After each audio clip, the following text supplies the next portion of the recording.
আজকে এমন একটি জিনিস বানাবো যেটা বানাতে মাত্র 5 মিনিট সময় লাগবে।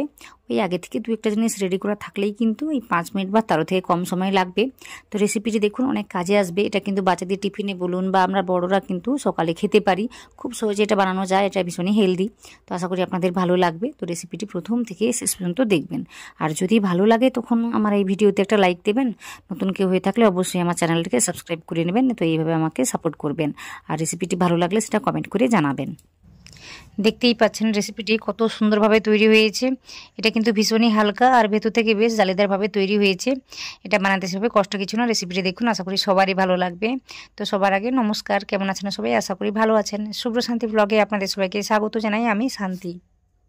তো এই রেসিপিটিকে বানিয়ে নেওয়ার জন্য আমি কি করেছিলাম, আগে থেকে চালটাকে ভিজিয়ে রেখেছিলাম। ওই 2-3 ঘন্টার জন্য ভিজিয়ে রেখে দিলেই কিন্তু হবে। তো এটা কিন্তু সুজি দিয়েও বানানো যায়। তো আজকে আমি চাল দিয়ে বানাচ্ছি। তো এটাকে ভিজিয়ে রেখেছিলাম, সেটা এইভাবে ফুলে গিয়েছে, নরম হয়ে গিয়েছে। তো এটাকে আমি বেটে নেব। তো 2 ভাগে ভাগ করে আমি বেটে নিচ্ছি। মোটামুটি বলতে পারেন এখানে 1 কাপের মতো চালটাকে আমি নিয়েছিলাম। ওটা ভিজিয়ে রেখে দিতেই কিন্তু এইভাবে ফুলে গিয়েছে, অনেকটাই হয়ে গিয়েছে। তো এইভাবে মোটামুটি ওই আগে থেকে ভিজিয়ে রাখলে কিন্তু রেসিপিটি বানাতে আসবে কষ্ট বা সময় কিছুই লাগে না। তো আপনারা দেখতে পাবেন কত সহজে রেসিপিটি তৈরি করা যায়। তো এইভাবে মোটামুটি আমি এটাকে বেটে নিয়েছি। তো এতটাই হয়েছে এই যে চাল বাটাটা। তো এটা হলেই কিন্তু 2-3 জনের কিন্তু সহজেই হয়ে যাবে। তো দেখতেই পাচ্ছেন কত সুন্দরভাবে আমি বেটে নিয়েছি। এইভাবে কিন্তু বেটে নিতে হবে। তারপর আমি কি করেছি, আমি এখানে ওই 1 কাপের মতো ফ্রেশ ওই যে মটরশুঁটি নিয়েছি। এখন কিন্তু সহজেই পাওয়া যায় আর এগুলো কিন্তু ভীষণই নরম, তাই আমি একটা চপারের মধ্যে নিয়ে কাজটিকে করে নিচ্ছি। তো এইভাবে যদি না চপার থাকে তাহলে ওই গ্রাইন্ডার মেশিনে ঘুরিয়ে নিলেই হবে। থামিয়ে থামিয়ে 2-3 বার ঘুরিয়ে নিলে কিন্তু খুব সহজে আমি যেভাবে ওই তৈরি করে নিচ্ছি ঠিক সেভাবে কিন্তু পাওয়া যাবে।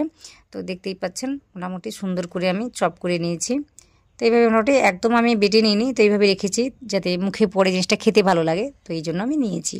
তো একই সাথে আমি কি করেছি, ওই কয়েকটা পেঁয়াজ দিয়েছি। কয়েকটা বলতে 2টো পেঁয়াজ, আমি মিডিয়াম সাইজে 2টো পেঁয়াজ আমি কেটে নিয়েছিলাম। তো ওটাই দিয়েছি। তারপর একটা কাঁচা লঙ্কা দিয়েছি। তারপর একটু ওই আদা দিয়েছি। ওই আদা বলতে 1 ইঞ্চির মতো আদাটাকে কেটে এভাবে দিয়েছি। তো সব কিছুকে আমি ভালোভাবে আরেকবার ঘুরিয়ে নেব। আর আমি সাথে দিয়েছি ধনেপাতা কুচি। এটা দিলে কিন্তু খেতেও ভালো লাগে আর কালারটা বেশ ভালোভাবে আসে। তো অনেকগুলোই আমি দিয়েছি। দিয়ে সব কিছুকে মোটামুটি ভালোভাবে এভাবে চপ করে নিয়েছি।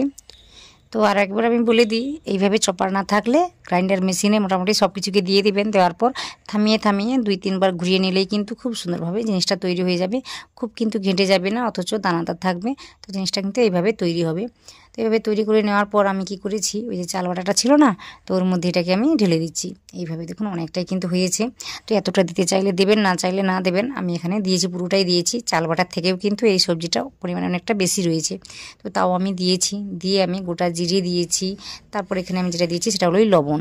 এটা বুঝে শুনেই দিতে হবে লবণটাকে। তারপর আমি একটু ওই বেকিং সোডা দিয়েছি, ওই কী বলবো 1/2 চামচের মতোই দিয়েছি, যেহেতু পরিমাণে অনেকটাই রয়েছে। তাই আমি 1/2 চামচের মতো দিয়ে এভাবে মিশিয়ে নিচ্ছি। তো এই সময় কিন্তু একটু লেবুর রসও দেওয়া যায়। আজকে আমার কাছে লেবুর রস বলুন বা দই কিছুই ছিল না, যে কারণে আমি দিতে পারিনি। তো আপনাদের কাছে থাকলে অবশ্যই দেবেন। দই থাকলে দই দেবেন, না হলে ওই যে লেবুর রসটাও দিতে পারেন। ওই 2 চামচ করে দিয়ে দিলেই হবে। তো এতে করে কিন্তু কাজটা ভালোভাবে হবে। এর স্বাদটা কিন্তু অনেকটাই বেড়ে যায়। ওই ইডলির মতো বা ডোসার মতো খেতে বেশ ভালো লাগে। তো যেভাবে পারবেন কাজটাকে করে নেবেন।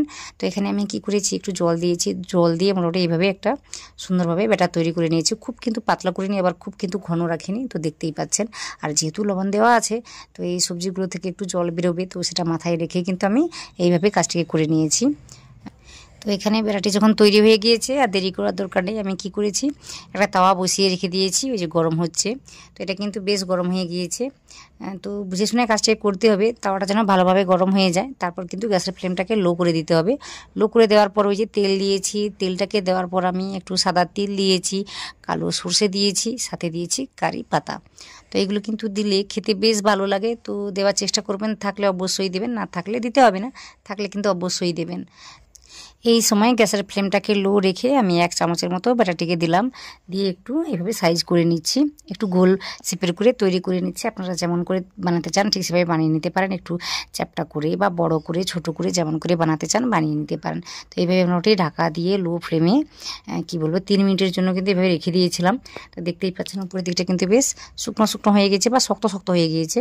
তো ওটা হাত দিয়ে ছুঁয়ে দেখলেই কিন্তু বোঝা যাবে। তারপর আমি ওই 1/2 চামচের মতো তেলটাকে উপরের দিক থেকে করে এভাবে দিয়ে দিয়েছি। দেওয়ার পরে কিন্তু আমি এটাকে উল্টে দেব। তো দেখুন এটা কিন্তু এইভাবে আমি লোহার তাওয়াতে বানাচ্ছি, তাও কিন্তু সহজে উঠে এসছে।